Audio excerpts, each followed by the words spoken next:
Hi, I'm Michelle Ola, an instructional strategist with Wayside Publishing. Thanks for joining me today to learn about the top 5 tips to teaching vocabulary. As language teachers, we know that learning vocabulary is a key component to becoming proficient in any language. You can't really communicate if you don't know any words. Language learners must be able to acquire and retain words and phrases in order to communicate. So what do we know about how learners acquire and retain vocabulary? In this short video, we're going to look at 5 tips to help students acquire vocabulary. Memory and understanding are key aspects of being able to learn, retain, and use a language. The question arises from this, however, is how can we enhance memory and understanding? Tip number 1. Learners need to encounter the words in a variety of rich contexts. When language is presented and processed in meaningful contexts, students are able to link what they are learning to previous knowledge or experiences, while at the same time making new connections in their brain, which can help stimulate memory later. But what does in context mean?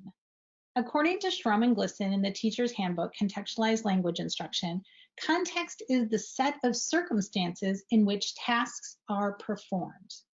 Let's look at an example. Let's say the content you want to teach, the vocabulary in this instance, is related to clothing.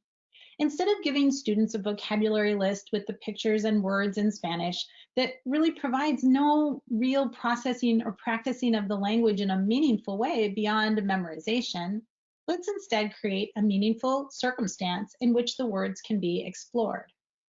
What are some contexts that learners could participate in to acquire those words? Can you think of any? It could be shopping. It could be packing for a vacation to a particular climate. Or maybe it could be comparing fashion in the learner's community or their own personal style to that of teens in a Spanish-speaking country. Whatever context it is, learners need a variety of encounters with the words in order to acquire and retain them. Tip number 2. Learners remember words when they have manipulated them in a variety of ways. In other words, they need to use the words in different modes of communication and in tasks that are both receptive and productive. So again, they should be practicing interpersonal speaking and writing, interpretive listening and reading, presentational writing and speaking. All of those things come together and variety is the key. What are some ways that you can provide students with a variety of experiences with the target language? Keeping in mind, reason number 1, that vocabulary should be practiced and presented in context. If we go back to the example about clothing, students can read an infographic about clothing styles popular in the target culture, or maybe clothing that's appropriate for different activities. They can listen to a YouTuber talk about their style and describe their clothing.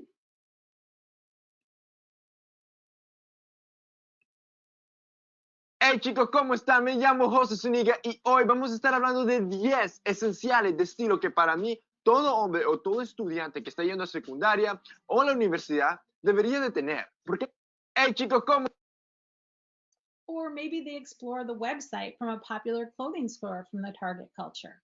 Learners could then write a script about their personal style and record their own video that describes their style.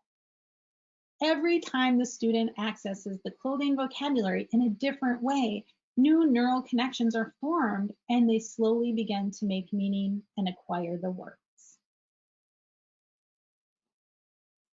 Tip number 3.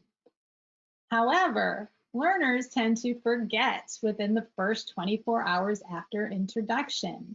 It is important for learners to continue to use vocabulary with tasks that reinforce and recycle the words again and again. The old adage, use it or lose it, definitely applies here. Again, they should manipulate and use the vocabulary in a variety of contexts and in different ways in the extended practice. For example, learners could write an inventory of clothes that they have in their own closet. They could describe their favorite outfit. They could text a friend about what they're going to wear to a certain event. Learners can also add in previously learned vocabulary like colors and numbers and places to recycle those words as well. But brain research also tells us that not all practice is equal, which leads us to tip number 4.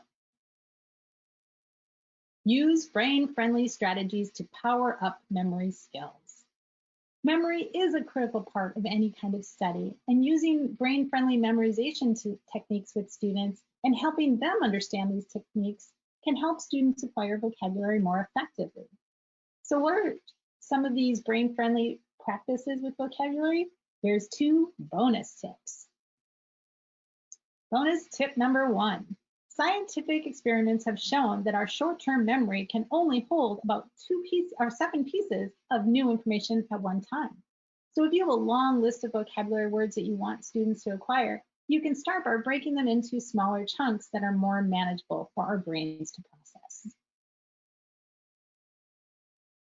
Bonus tip number 2.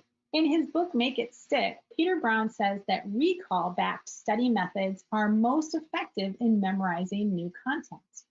That means that actively trying to recall information is more effective than just reviewing it.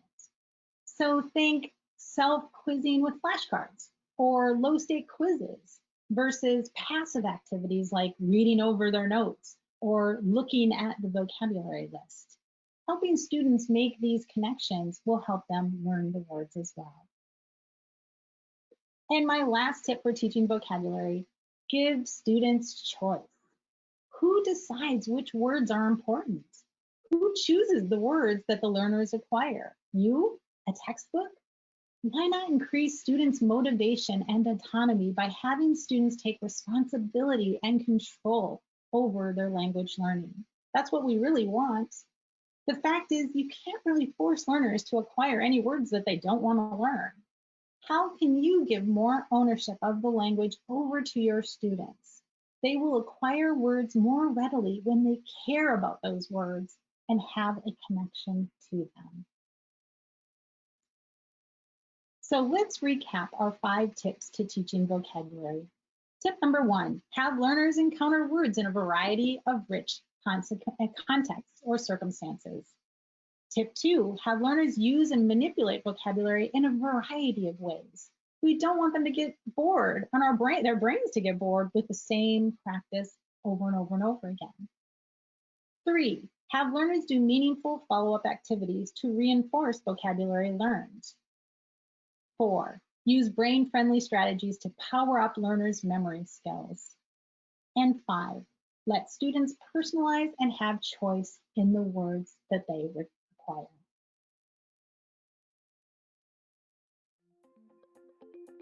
Thank you very much for listening to this short video on teaching vocabulary. If you have any more questions, don't hesitate to contact us at info@waysidepublishing.com.